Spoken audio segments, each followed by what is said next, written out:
If you've driven down Rosecrans in Norwalk, California, then you've definitely seen him dancing. His name is A Smooth. I lived in Norwalk for about 4 years, and as soon as I saw him, I was intrigued, fascinated by this guy who dances in the street for tips, sometime in 100-degree heat. Is he crazy? Is he on drugs? These are all questions you yourself have probably asked while driving down Rosecrans on a hot summer afternoon.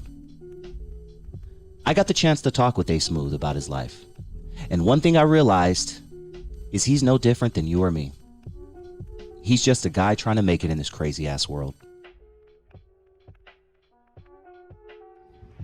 What I like about you, man, is that, and I respect about you, is that you could probably make a lot more money sitting out there with your hand out, begging, you know what I mean? But you choose to dance. Yeah. You know what I'm saying? You stand on the corner and you dance for your money.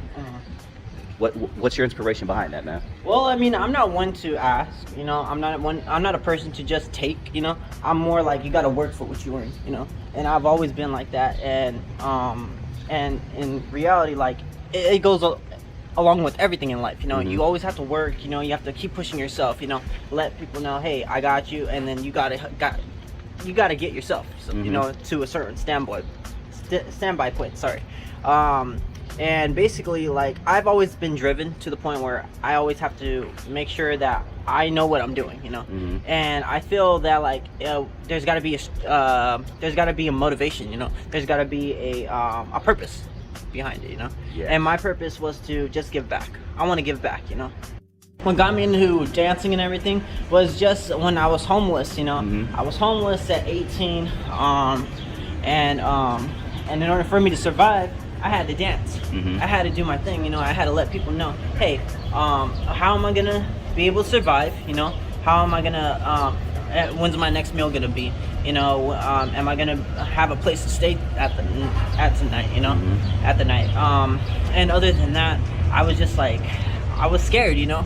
To be honest, I mean, I was only 18 at the time.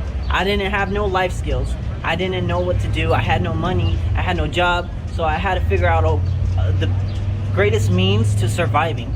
And I thought, why not dancing, you know? So basically what I would do is I came actually right here to this Dollar Tree right That's here. why I stopped right here. Yeah, this Dollar Tree. And this is where I bought my first tip jar.